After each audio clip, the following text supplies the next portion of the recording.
quiero que te hagas una pregunta esta mañana. ¿A dónde vas?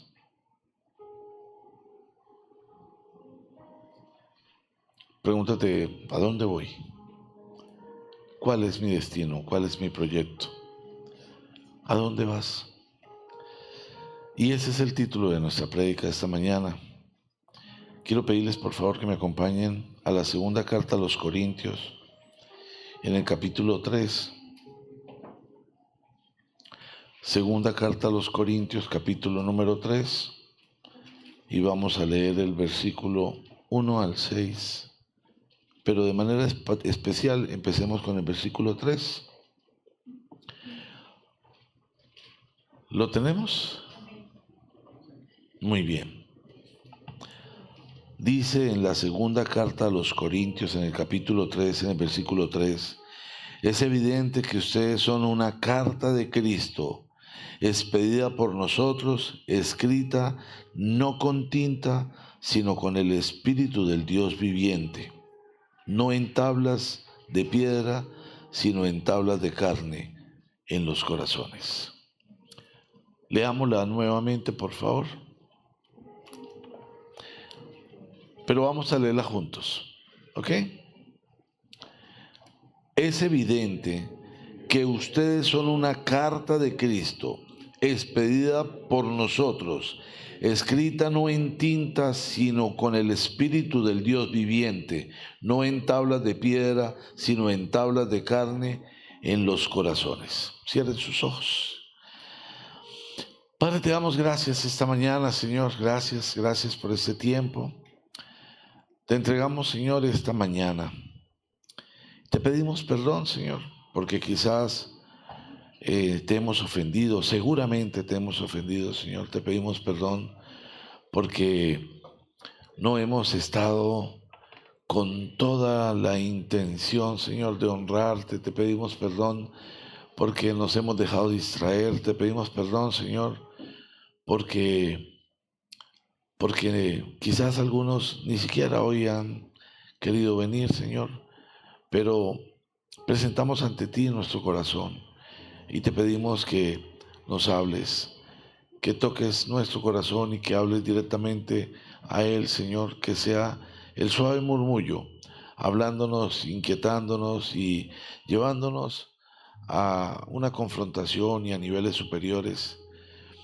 Padre, haz que esta mañana sea un tiempo especial. Bendecimos a todas las personas, aún aquellos que están ausentes, a los que están en la distancia, a los que están viendo por internet, a los que la van a ver después, Señor. Y pedimos que tu Espíritu se mueva con tal fuerza y tal poder, que sea una palabra que transforme, una palabra que genere cambios que den frutos y frutos que te agraden a ti, Señor, que perduren. Padre, yo te entrego mi vida, mi corazón, mis labios, todo mi ser y te ruego que me limpies y me permitas ser un instrumento útil y agradable a ti.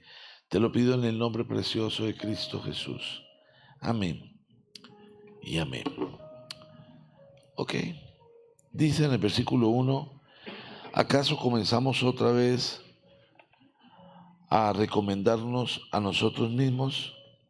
¿O acaso tenemos que presentarles o pedirles a ustedes cartas de recomendación como hacen algunos? Ustedes mismos son nuestras cartas escritas. En el mundo, cada vez que uno necesita algo, le piden una carta de recomendación. Vas a buscar un trabajo, tráeme una carta de recomendación o varias cartas de recomendación. Incluso si tú como empresario recibes cartas de recomendación, tú dices, investígalas, verifica que son ciertas. Pero el cristiano no debería necesitar una carta de presentación, porque el cristiano es diferente, porque el cristiano es un embajador de Cristo, porque el cristiano debe tener la facultad de que su palabra es absolutamente creíble. El cristiano debe tener la particularidad de que su propia presentación abre la puerta. Y el apóstol Pablo está diciendo, ¿acaso vamos a pedir cartas de recomendación? No, no, no, ustedes mismos son esas cartas. Y ser esas cartas representa tener un vínculo, una relación, tener una conexión divina. Y se hace necesario que nosotros seamos tal como el apóstol Pablo nos está pidiendo. Sin embargo, es muy importante entender algo, y es que muchas veces el cristiano, no por voluntad propia, sino porque enseñamos un evangelio muy light y porque manejamos las cosas de manera muy cómodas, no vive realmente con una conexión divina. Y eso determina que no es testimonio, que no es una carta, que no es un representante, que no genera credibilidad, que no goza de esa condición. Y eso es grave. Eso es grave porque cuando tú conoces a alguien y sabes que esa persona es cristiana, tú esperas que cualquier cosa que hagas con esa persona sea buena. Debo creer. Debe ser fiable. Que no sea así implica que no estamos haciendo lo que Dios quiere que hagamos. Es más, sucede algo aún más complicado, y es que hay mucha gente que piensa que está viva espiritualmente, pero en realidad no lo está, que aparenta estar en gozo, pero en realidad no está. Y estar en gozo no significa que todo esté perfecto. El apóstol Pablo, que es un referente de un hombre apasionado, entregado totalmente a Dios, vivía con situaciones tremendas y le clamaba a Dios, quítame, y no. Necesitamos entender que Dios necesita que estemos a sus pies, porque el propósito de Dios es salvarnos. Y desde Adán y Eva se creó un plan para rescatarnos, y ese plan se llama Jesús. Y Jesús es el regalo más grande. Y este tiempo es un tiempo donde nosotros recordamos su nacimiento, aunque no hay certeza de que este sea el tiempo del nacimiento de Jesús. Pero se conmemora su venida, su nacimiento, y eso representa para nosotros que llegó la salvación, y por eso lo conmemoramos. Pero realmente tenemos que entender que el propósito de la salvación es que nosotros volvamos nuestra mirada al cielo. Miremos definitivamente el cielo, y lo miremos con un propósito de vida. No para ir el domingo a la iglesia, no para ir y decir, wow, aleluya, ya soy santo, o para traer una ofrenda y sentir que con eso cancelamos cualquier ofensa a Dios. No, es para que tengamos una vida distinta, una vida diferente. Dice en el libro de Apocalipsis, en el capítulo 3, escribe al ángel de la iglesia de Sardis: esto dice el que tiene los 7 espíritus de Dios y las 7 estrellas. Conozco tus obras. Tienes fama de estar vivo, pero en realidad estás muerto. despierta. Y nosotros tenemos que cuidarnos de no poder ser identificados con este pasaje bíblico. No le está hablando a la gente del mundo, le está hablando a la iglesia de Sardis. Y le está diciendo a la iglesia, oye, tienes fama de estar viva, pero en realidad estás muerta, despierta, despierta. Esa invitación a despertar se convierte que no es una sentencia, sino que es un llamado. Despierta, reaviva lo que aún es rescatable. Y habría que buscar dentro de ti qué hay rescatable, qué hay rescatable aún. Porque es necesario rechazar toda forma de vida religiosa.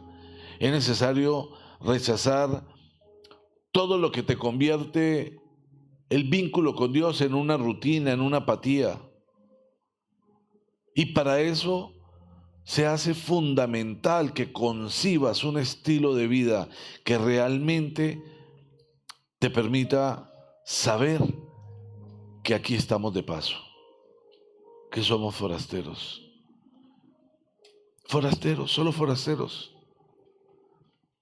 Ahora es posible que algunos de ustedes o muchos de ustedes vayan a ir de vacaciones y van a ir a otra ciudad o a otro país. Y cuando vayan allá van a mirar cosas y van a caminar y quizás van a disfrutar. Pero son solo forasteros allá. Van de paso. No pertenecen a ese lugar. Simplemente van de paso. Y lo que hay ahí es efímero. Durará los días que van a estar allá. 3 días, 5 días, una semana, 2 semanas. Pero en términos generales, en la tierra, nosotros somos simplemente forasteros. Forasteros y estamos de paso. Pero pensamos y creemos que lo que hay aquí es lo trascendental. Y hacemos todos los planes para determinar que lo que hay aquí es lo que realmente es lo importante. Y vivimos en torno a lo que hay aquí. Pero ese no es el plan de Dios. El plan de Dios es que entendamos que aquí no nos vamos a quedar. Aquí solo va a quedar la carne y la carne se va a descomponer y terminará siendo abono a la tierra, porque de la tierra salimos y a la tierra volveremos. Pero ¿y el espíritu? ¿Qué pasa con nuestro espíritu? ¿Qué tan trascendental estamos viendo el espíritu y cómo estamos viviendo nuestra vida para fortalecer nuestra relación con Dios? Por eso, ¿qué haces con tu tiempo? ¿Qué haces con tu tiempo? A veces el trabajo nos absorbe demasiado. El trabajo tiene unos ritmos muy altos y nosotros fácilmente nos dejamos absorber por el trabajo. Pero dejarnos absorber por el trabajo no significa que perdamos la conexión con Dios, que no tengamos el tiempo del devocional, que no tengamos el tiempo para leer un pasaje bíblico, que no tengamos el tiempo para orar o para asistir a las actividades que se crean en la iglesia, que se crean única y exclusivamente para el fortalecimiento espiritual de los miembros de la misma. Porque en la iglesia, cuando tú vas a una actividad, no tienes que cancelar absolutamente nada. No tiene. De hecho, en ninguna forma se pide dinero. Simplemente se asiste para fortalecernos espiritualmente. Aún así, ¿qué haces con tu tiempo? determinas que hay otras cosas que son más importantes, prioritarias. ¿Qué estás haciendo con tu tiempo? ¿Piensas que el tiempo va a durar siempre? El tiempo es también efímero. No puedes tomar tu pasado. Ni siquiera sabes si el futuro lo vas a vivir. ¿Hasta qué parte del futuro vas a llegar? Solo tenemos el ahora. Y tenemos que determinar cómo vivimos el ahora. ¿Qué hacemos con el ahora? Porque el ahora determina el futuro de mi espíritu.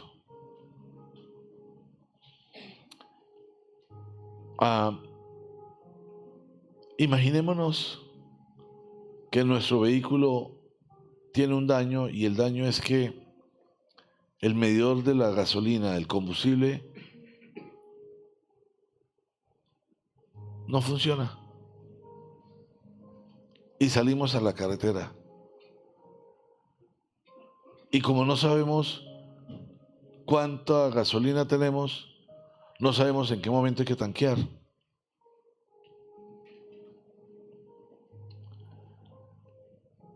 Y por eso mucha gente que tiene el medidor de la gasolina dañada se vara con frecuencia. Terminan cargando un galón de gasolina en la parte de atrás del carro.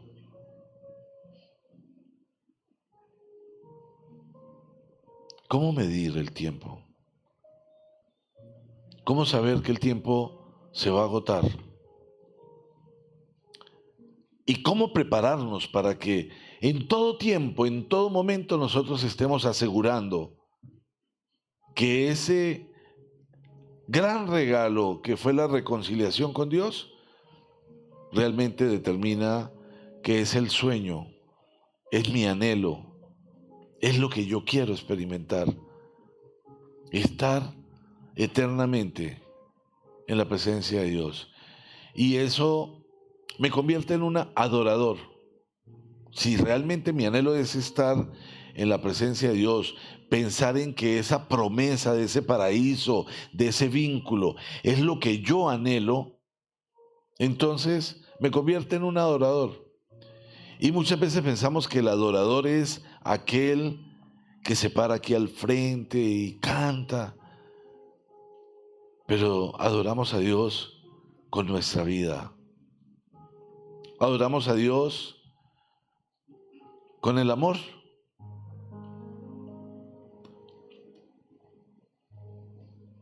Tú tienes el poder de controlar tus emociones.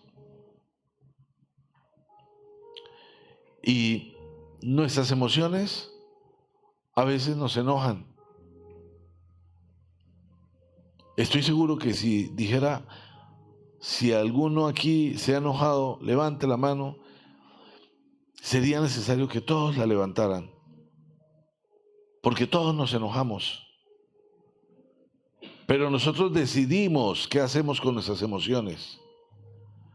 Y yo puedo quitarle poder al mundo, a la naturaleza pecaminosa y al mismo demonio sobre mí cuando yo tomo control de mis emociones. Y este enojo no va a ser más grande que yo. No va a ser más grande que mi relación con Dios. Tienes el poder de hacer esas cosas porque el tiempo no es eterno para nosotros. No en este cuerpo. Y lo que hagamos ahora determina nuestro futuro. Así que, ¿cómo está el medidor del tiempo? ¿Cómo está ese medidor? Tenemos que andar siempre seguros de lo que hacemos. Nos va a llevar a donde queremos llegar. ¿A dónde vas? ¿A dónde vas? He escuchado decir a alguien, ¿qué quieres hacer? Quiero comprarme un carro. ¿Qué carro? No sé, uno potente, uno veloz. Cuando alguien te contesta eso, tú ya sabes que no lo va a comprar. Porque cuando tú quieres algo, tú piensas en lo que quieres. Entonces, carro, hay muchos modelos. ¿Cuál carro quieres? ¿Qué marca? ¿Qué referencia de carro? ¿Qué motor? ¿De qué color? ¿Cuánto vale? ¿Dónde lo venden? ¿Tienes la ficha técnica? ¿La cargas puesta en tu escritorio? ¿Has hecho el presupuesto? ¿Cuánto tienes que ahorrar para poder dar la inicial y cuánto vas a pagar mensualmente? Ya tienes todo el proyecto. Ahí sí te creo que vas a comprar un carro. Ahora, pensemos exactamente en eso, pero en función que quieres ir al cielo, que quieres tener una vida eterna, que quieres tener un vínculo con Dios. ¿Has sacado el presupuesto de eso? ¿Has entendido lo que tienes que renunciar? ¿Has entendido el esfuerzo que tienes que hacer? ¿Has entendido la importancia de vivir en amor? Y en cada cosa que haces, vas siempre direccionado porque mi destino, mi meta, es el cielo. ¿Es así? ¿Esa es tu meta? ¿A dónde vas?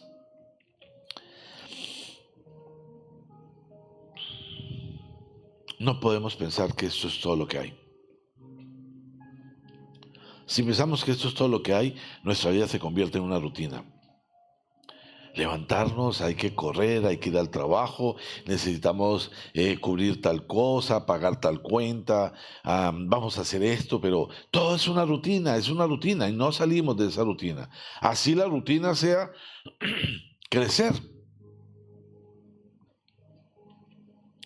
Esto no es todo, esto es algo. Debemos asegurarnos del sustento, debemos asegurarnos de tener calidad de vida, debemos asegurar de los caballeros, los varones, de ser los proveedores. Esa es nuestra obligación. Pero lo más importante, no lo podemos descuidar, porque esto que vivimos en la carne no es todo. Esto es parte, pero todo está en mi relación con Dios. Acompáñenme por favor al Evangelio de Juan, en el capítulo 14. ¿Cómo puedo hacer yo para encontrar mi ruta? Este pasaje lo conocemos. En el Evangelio de Juan, en el capítulo 14, el versículo 6 dice, está hablando Jesús, y dice, yo soy el camino, la verdad y la vida. Nadie llega al Padre sino por mí. Entonces, si yo sé a dónde voy, entiendo que el camino para llegar a donde yo voy es Jesús. Si no, Jesús nunca nos hubiera dicho, hey, yo soy el camino. Nunca lo habría dicho, simplemente, pues, ahí hay muchos caminos. Escoja caminos que sean buenos. No, Jesús no dice, hay muchos caminos buenos y escoge los buenos y por ahí llegas. No, Jesús dijo, yo soy el camino. Eso nos enseñó Jesús. Yo soy el camino. Yo soy el camino. Y si Jesús es el camino, entonces tenemos que guiarnos por ese camino, que es el camino perfecto. Y Jesús nos da una tabla de funcionamiento, nos determina cómo debemos hacer para permanecer en ese camino, para no salirnos del rumbo. Fíjense que salirse es muy fácil. Es tan fácil como que si tú estás sentado ahí, pero pensaste en que al almuerzo quizás te vas a comer un pedazo de chata, tu mente se fue a ese pedazo de carne y ya no estás viendo el camino, solo estás viendo una chata. Y no me refiero a una mujer chata, estás viendo un pedazo de carne. Fácilmente te desconectas. Cuando la palabra nos enseña, no dejen de congregarse. Y no dejen de congregarse es que yo debo ser parte activa de la congregación. Pero cuando yo dejo de ir, me desconecto. Muy fácil te desconectas. Y al desconectarte, pues retrocedes, te enfrías. No es el camino es Jesús. El camino es Jesús. Y Jesús nos llama a que nosotros estemos andando en Él. Y dice en el Evangelio de Juan, en el capítulo 13, en el versículo 36, ni siquiera tienes que mover la Biblia, está ahí mismo. Juan capítulo 13, versículo 36 dice: ¿y a dónde vas, Señor?, preguntó Simón Pedro. A donde yo voy, no puedes seguirme ahora, pero me seguirás más tarde. Señor, insistió Pedro, ¿por qué no puedo seguirte ahora? Por ti daré hasta la vida. Pedro está diciendo esto, pero no era verdad. Y Pedro andaba con Jesús, llevaba 3 años andando con Jesús. Por ti daría la vida, dime, yo voy contigo donde sea. No era verdad. Unas horas más tarde, yo a ese ni lo conozco.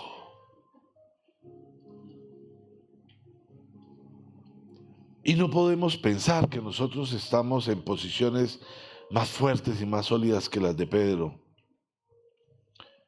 Pero sí podemos pensar que tenemos que tener mucho cuidado. Porque el que se crea que está firme, que se cuide de no caer. El mundo engaña de una manera tan sutil, que no te das cuenta de qué forma te desconectas, de qué manera te alejas creyendo que estás bien. Por eso, el pasaje que leímos hace rato,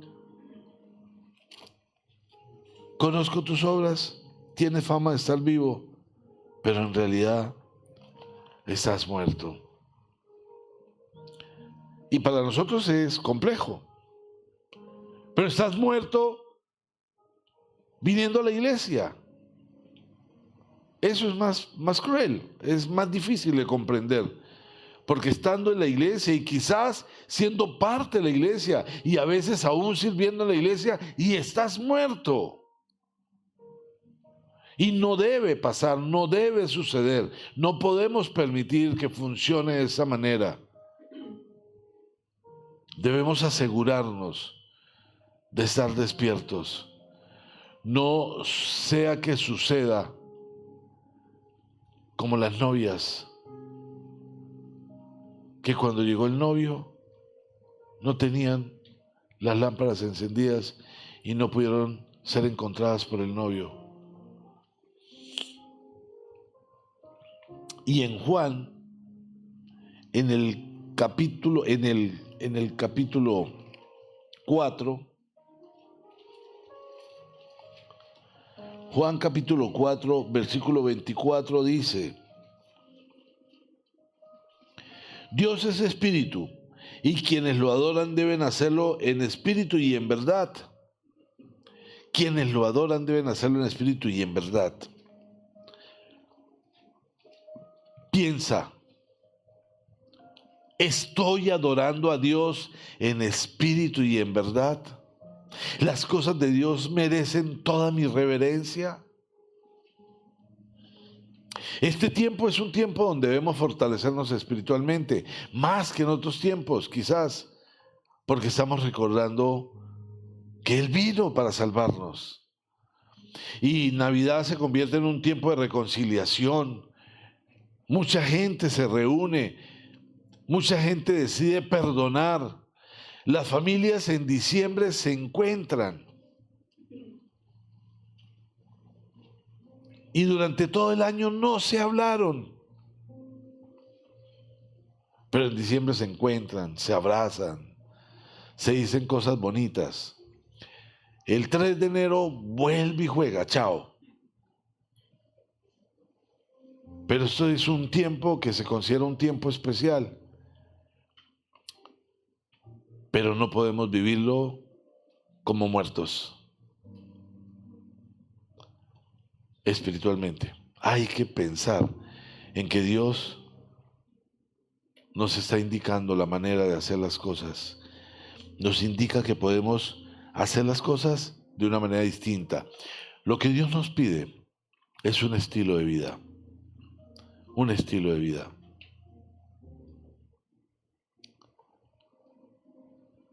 Hacer cosas para Dios significa hacerlas por amor. Las cosas de Dios son cosas de amor.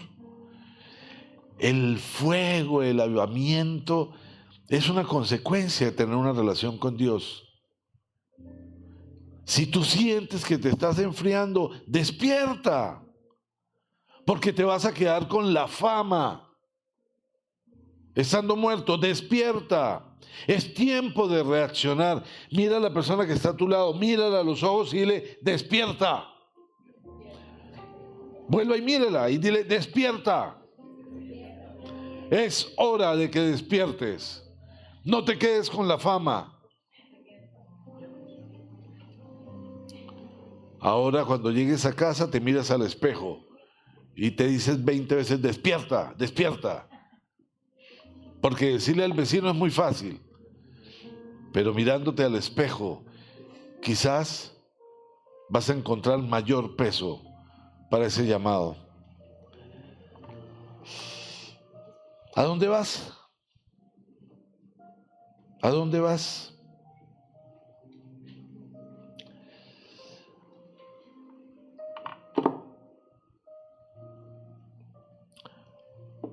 Dile a Abraham que te cuesta mucho sacrificar algo. Dile a Abraham, Abraham, mira, me cuesta muchísimo sacrificar a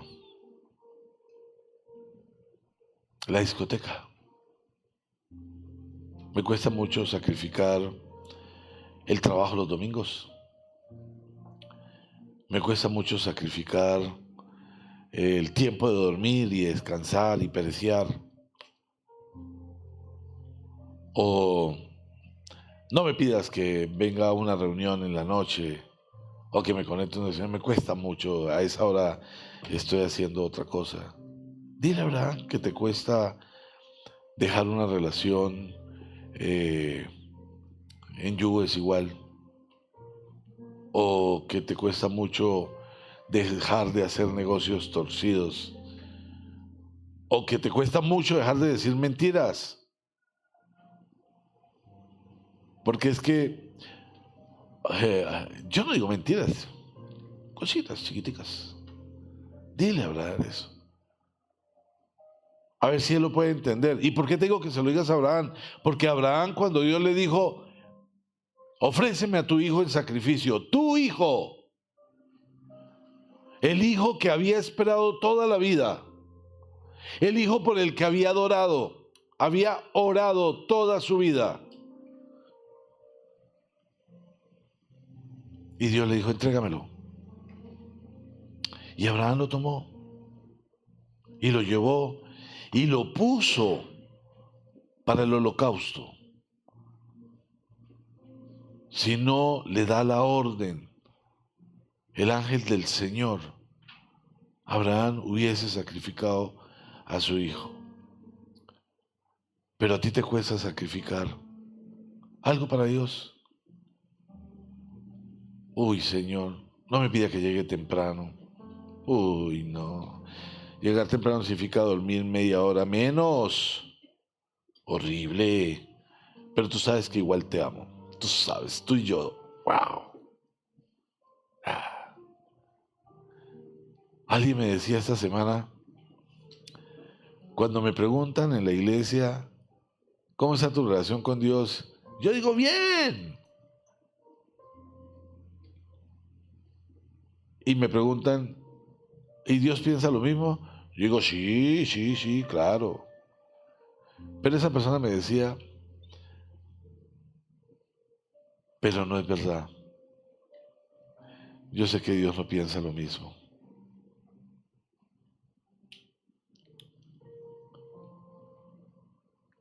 ¿Cómo está tu relación con Dios?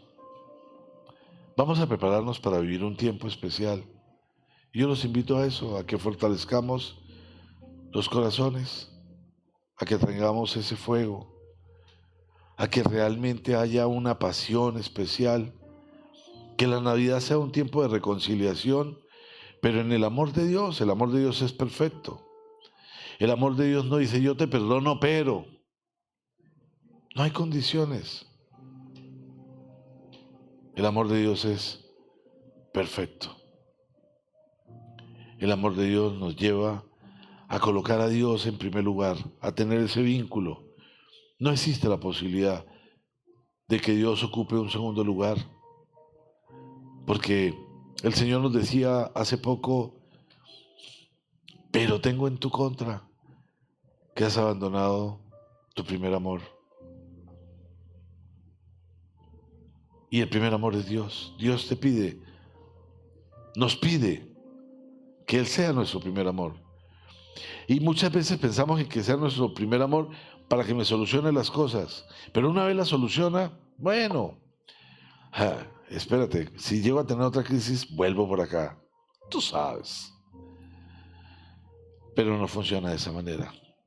No funciona. Y mira que hay algo muy particular y vamos a leer un pasaje que seguramente en otras oportunidades lo han leído.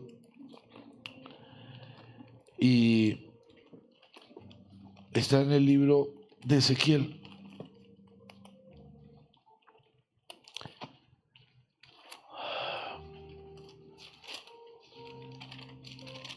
Y este pasaje podríamos pensar que este pasaje está escrito a una resurrección, que hubo una matanza y quedaron ahí un montón de cadáveres. Y el Señor vino y dijo, vamos a levantar todos estos soldaditos. Así lo muestra Hollywood. Pero lo que realmente el Señor está haciendo es referirse a su pueblo. A su pueblo escogido, a su iglesia.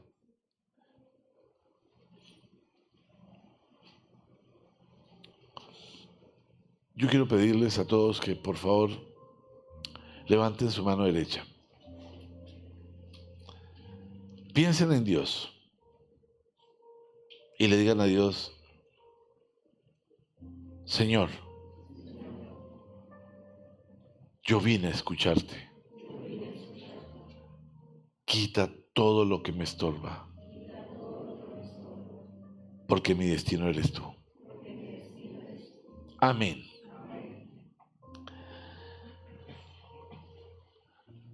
La mano del Señor, Ezequiel capítulo 37, la mano del Señor vino sobre mí y su espíritu me llevó y me colocó en medio de un valle que estaba lleno de huesos. Me hizo pasear entre ellos y pude observar que había muchísimos huesos en el valle. Huesos que estaban completamente secos. Y me dijo, hijo de hombre, ¿podrán revivir estos huesos? Y yo le contesté, Señor omnipotente, tú lo sabes. Entonces me dijo, profetiza sobre estos huesos y diles, huesos secos, escuchen la palabra del Señor. Así dice el Señor omnipotente, a estos huesos yo les daré aliento de vida y ustedes volverán a vivir. Les pondré tendones, haré que les salga carne, los cubriré de piel y les daré aliento de vida y así revivirán. Entonces sabrán que yo soy el Señor, tal y como el Señor me lo había mandado, profeticé, y mientras profetizaba se escuchaba un ruido que sacudió la tierra y los huesos comenzaron a unirse entre sí. Yo me fijé y vi que en ellos aparecían tendones y les salía carne y se recubría de piel, pero no tenían vida. Entonces el Señor me dijo: profetiza, hijo de hombre, conjura al aliento de vida y dile: esto ordena el Señor omnipotente. Ven de los cuatro vientos y dale vida a estos huesos muertos para que revivan. Yo profeticé tal como el Señor me lo había ordenado, y el aliento de vida entró en ellos. Entonces los huesos revivieron y se pusieron de pie. Era un ejército numeroso. Luego me dijo: hijo de hombre, estos huesos son el pueblo de Israel. Ellos andaban diciendo: nuestros huesos se han secado, ya no tenemos esperanza, estamos perdidos. Por eso profetiza y adviérteles que así dice el Señor omnipotente: pueblo mío, abriré tus tumbas y te sacaré de ellas, y te haré regresar a la tierra de Israel. Y cuando haya abierto tus tumbas y te haya sacado de allí, entonces, pueblo mío, sabrás que yo soy el Señor. Pondré en ti mi aliento de vida y volverás a vivir. Y te estableceré en tu propia tierra. Entonces sabrás que yo, el Señor, lo he dicho y lo cumpliré. Lo afirma el Señor. Dios está hablando a su iglesia. Quizás siempre pensamos que estas palabras son para la gente que está en el mundo, que no conoce, que no reconoce y que no quiere tener una relación con Dios. Pero Dios le habla a su pueblo. Y no podemos quedarnos creyendo en un evangelio light. El evangelio es claro, es contundente. Dios quiere que nosotros estemos vivos espiritualmente, y eso solo lo podemos lograr por medio de tener una relación con Él, de buscar su palabra, de sentir la necesidad de caminar en Él. De lo contrario, el mundo te consume, y con Él todo lo que hay en Él. Y solo habrá tristeza, despecho, dolor, angustia, quebrantos, quejidos. El plan de Dios es diferente. El plan de Dios es perfecto. Así que nosotros decidimos. Por eso el Señor esta mañana nos pregunta: ¿para dónde vas? ¿Para dónde vas? Dice en el Evangelio de Juan, en el capítulo 15,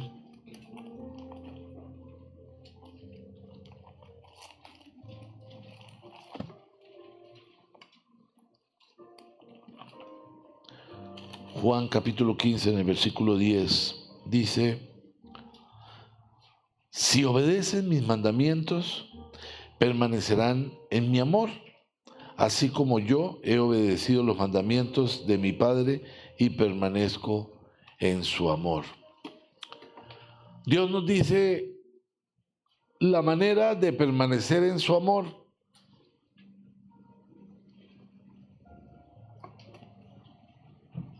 Obedezcan mis mandamientos. Obedezcan.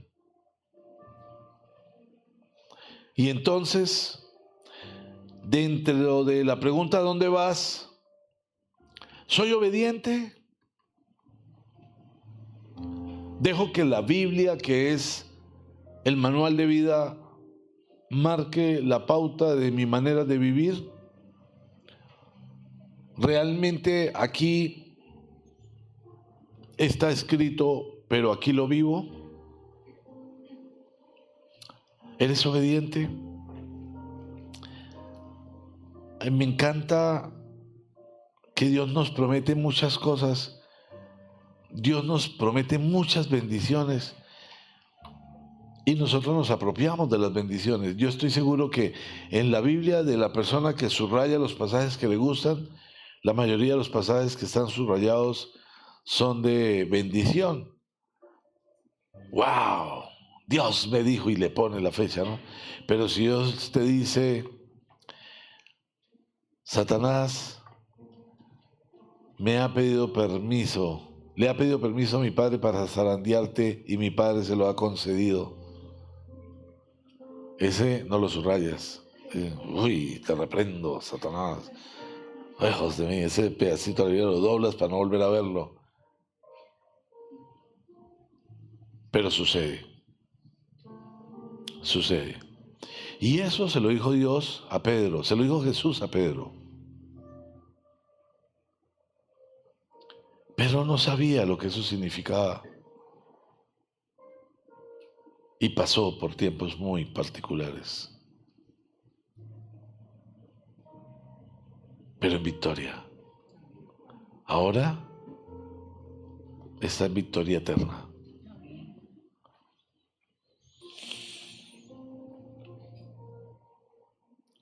Dice en el libro de Deuteronomio, en el capítulo 28, en el versículo 13,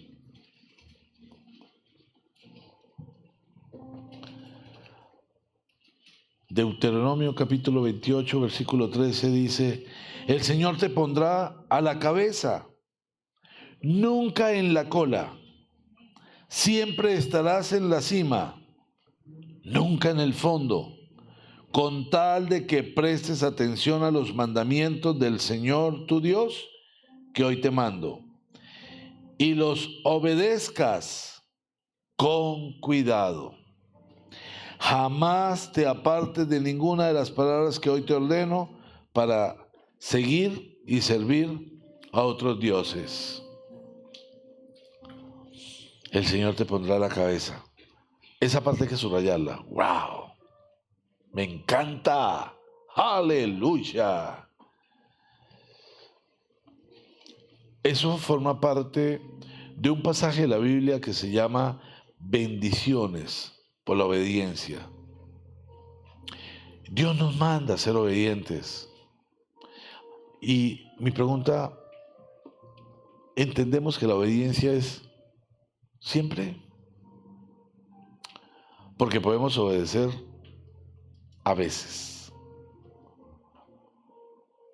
A veces. ¿Para qué obedecer siempre? Imagínate, para los que tenemos hijos, que nuestros hijos nos hagan caso a veces. Solo a veces. ¿Qué piensas de tus hijos que solo hacen caso a veces? Imagínate si no tienes hijos, que vas a tener hijos y tú le dices a tu hijo, haz tal cosa, no quiero. Otras veces, quiero pero no lo voy a hacer. Otras veces dice, claro que sí, pero no lo hace.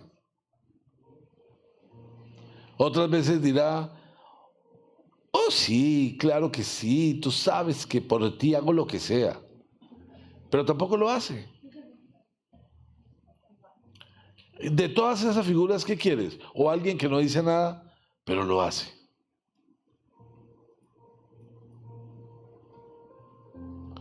Dios espera nuestra obediencia, nuestro compromiso. Hay mucha gente que quiere las bendiciones, pero no se quiere comprometer con Dios. Siempre tiene algo más importante que hacer, y cuando no tiene algo más importante que hacer, se enferma.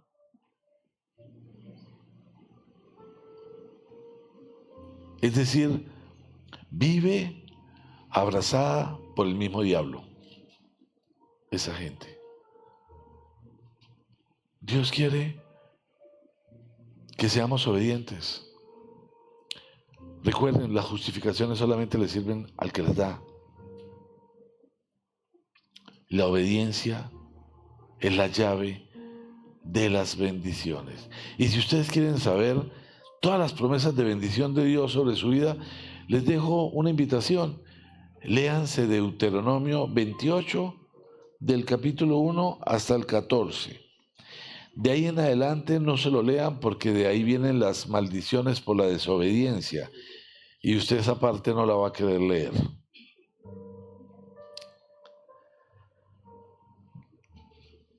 ¿Qué está pasando? ¿Para dónde vas? ¿Para dónde vas? Este es un tiempo de hacer balances. Pronto vamos a tener el momento de abrir las cartas del año pasado y de entregar las cartas para este año. Cartas a Dios. ¿A dónde vas? Y con base a esas cartas también puedes medir cuánto has avanzado en ese caminar. Acompáñeme por favor al Evangelio de Mateo en el capítulo 13.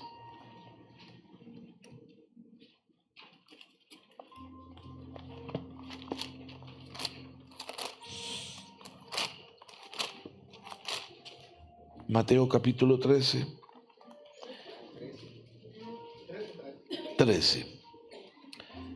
Y vamos a leer el versículo 1 al 15.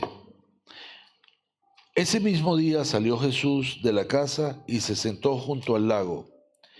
Era tal la multitud que se reunió para verlo, que él tuvo que subir a una barca, donde se sentó mientras toda la gente estaba de pie a la orilla. Y les dijo en parábola muchas cosas como estas. Un sembrador salió a sembrar. Mientras iba esparciendo la semilla, una parte cayó junto al camino, y llegaron los pájaros y se la comieron.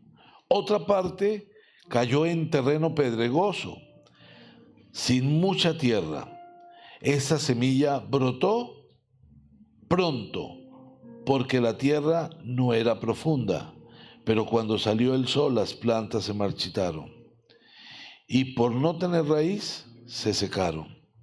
Otra parte de la semilla cayó entre espinos, que al crecer la ahogaron. Pero las otras semillas cayeron en buen terreno, en el que se dio una cosecha que rindió 30, 60 y hasta 100 veces más de lo que se había sembrado. El que tenga oídos, que oiga. Los discípulos se acercaron y le preguntaron: ¿por qué hablas a la gente en parábolas? A ustedes se les ha concedido conocer los secretos del reino de los cielos, pero a ellos no. Al que tiene se le dará más y tendrá en abundancia. Al que no tiene, hasta lo poco que tiene se le quitará. Por eso les hablo a ellos en parábolas. Aunque miran, no ven. Aunque oyen, no escuchan ni entienden. En ellos se cumple la profecía de Isaías. Por mucho que oigan, no entenderán. Por mucho que vean, no percibirán. Porque el corazón de este pueblo se ha vuelto insensible. Se les han embotado los oídos. Se les ha cerrado los ojos. De lo contrario, verían con los ojos, oirían con los oídos, entenderían con el corazón y se convertirían, y yo los sanaría. ¿Cuánta gente escucha pero no oye? ¿Cuánta gente escucha pero no oye? Mucha. Imagina si en el mundo normal y cotidiano a ti te dicen algo y tú dices sí, y no sabes de qué te están hablando y no lo haces. ¿Y qué pasó? ¿De qué?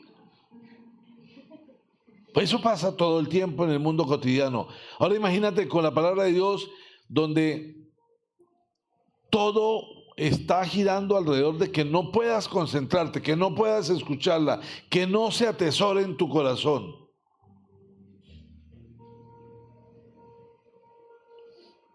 Pues muy difícil. Por eso dice, aunque oigan, no escuchan, aunque escuchen, no oyen.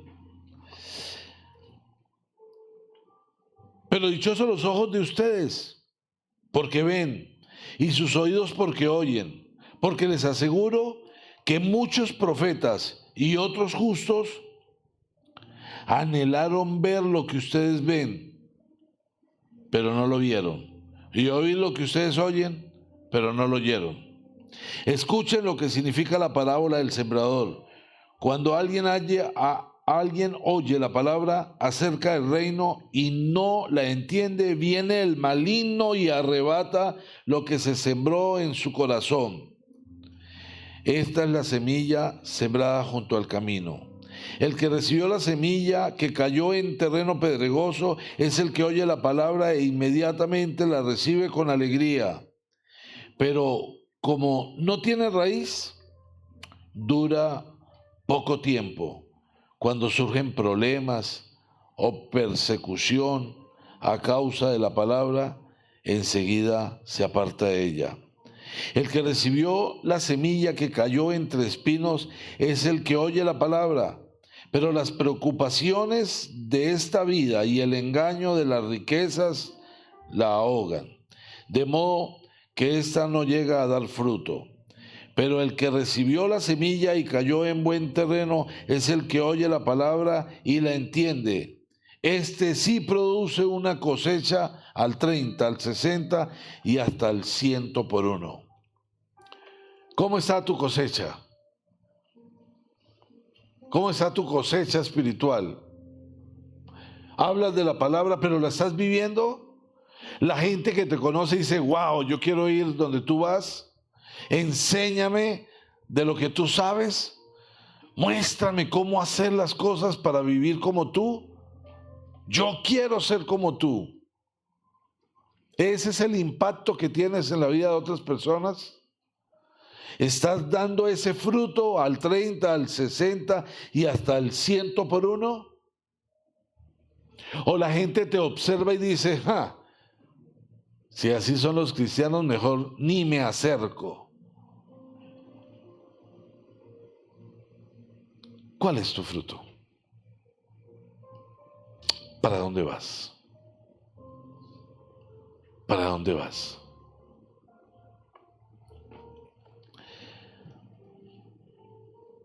Acompáñenme por favor al Salmo 139.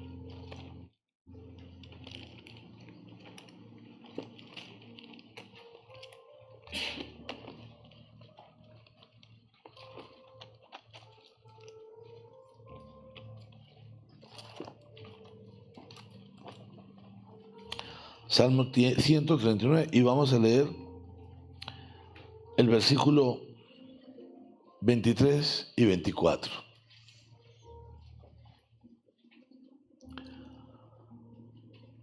Dice en el Salmo 139, el versículo 23, examíname, oh Dios, y sondea mi corazón. Una pausa. ¿Qué es sondear? Sondear es introducir algo por las arterias y llegar hasta lo más profundo. Examíname, oh Dios, y sondea mi corazón. Aún en lo más profundo de mi corazón, revisa. Ponme a prueba. Sondea mis pensamientos. Fíjate si voy por mal camino y guíame por el camino eterno. A mí me encanta de los salmos ese incondicional amor a Dios. Este salmo muestra el corazón de David. Examíname, oh Dios. Esta mañana tú le puedes decir al Señor, examíname, sondea mi corazón, ponme a prueba. Sondea mis pensamientos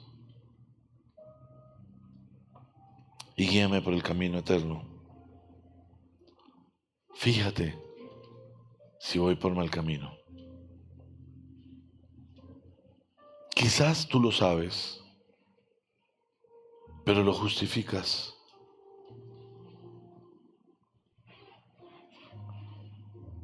Pero Dios hoy nos dice, ¿a dónde vas? Clama a mí y yo responderé. Y si hoy le decimos, Señor, examina mi corazón, quizás vamos a encontrar que es necesario hacer una evaluación.